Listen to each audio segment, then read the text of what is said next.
क्या मुल्ला मुलायम की तरह अखिलेश भी बनने चले हैं हाजी? स्वामी प्रसाद मौर्य सपा के नए विभीषण तो नहीं हैं। अखिलेश के सामने भगवान राम का अपमान। स्वामी प्रसाद मौर्य ने लगाया नारा, मिले मुलायम और काशीराम, हवा में उड़ गए। कभी रामचरितमानस, कभी 3 तलाक पर विवादित बयान। स्वामी प्रसाद मौर्य क्या अखिलेश के लिए साबित होंगे भस्मासुर? स्वामी प्रसाद मौर्य क्या समाजवादी पार्टी के नए विभीषण साबित होंगे? क्योंकि जब से वो सपा में आए हैं तब से लगातार अखिलेश के लिए सेल्फ गोल कर रहे हैं और अखिलेश उसी पर ताली बजा रहे हैं। मुलायम सिंह यादव जब जिंदा थे तो कहा करते थे कि अखिलेश यादव समाजवादी पार्टी को बर्बाद करने पर तुले हैं। यादव परिवार के एक नेता को तब विभीषण कहा जाता है, लेकिन अब ये उपाधि स्वामी प्रसाद मौर्य के पास आ गई है। अब उन्होंने भगवान राम को लेकर इतना विवादित बयान दे दिया है जो समाजवादी पार्टी के लिए रसातल में जाने की वजह बन सकता है।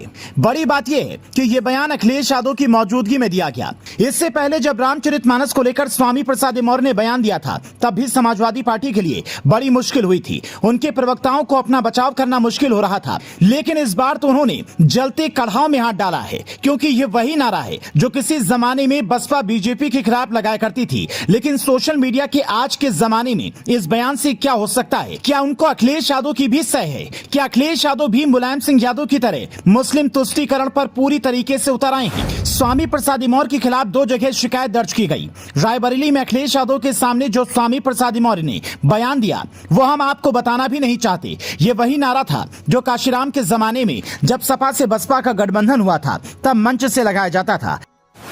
मुलायम काशीराम हवा में उड़ गए। अभी मेरी आवाज भारी है आप पर, ये फिर से बोलिए। जब मैं मुझसे ज्यादा आपकी भारी आवाज होगी तब मैं बंद करूंगा। मिले मुलायम काशीराम,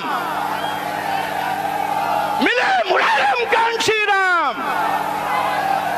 लेकिन अब के दौर में भगवान राम को इस तरीके से राजनीति में घसीटकर अगर स्वामी प्रसाद मौर्य को वोट की उम्मीद है तो इससे उनका नुकसान ही होगा।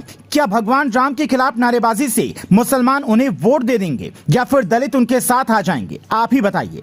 वैसे भी स्वामी प्रसाद मौर्य पर राजनीतिक और विचारात्मक तौर पर लोग कितना भरोसा कर सकते हैं उसकी कलाई 3 तथ्यों से खुल जाएगी। पहला तथ्य, स्वामी प्रसाद मौर्य पहले बसपा में थे, फिर बीजेपी और अब सपा में आ गए, तो विचारधारा आप समझ सकते हैं। दूसरा तथ्य, 2014 में बसपा में रहते हुए स्वामी प्रसाद मौर्य ने गौरी गणेश की पूजा पर सवाल उठाए।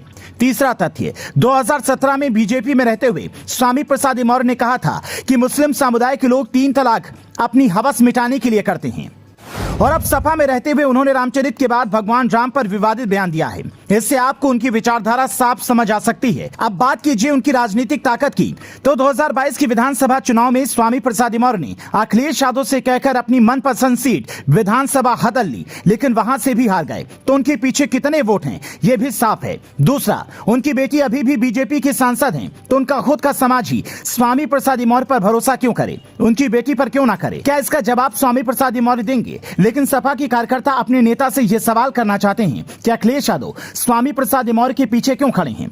जब उनके सामने मंच से भगवान श्री राम को लेकर आपत्तिजनक नारे लगाए जा रहे थे तब वो क्यों नहीं बोले? क्या उन्हें सिर्फ मुसलमानों का वोट चाहिए? किसी हिंदू के वोट की उन्हें कोई जरूरत नहीं है? क्या दलित भगवान राम को नहीं मानते? क्या इस देश के मुसलमान भगवान राम की इज्जत नहीं करते? Bureau report, news flash.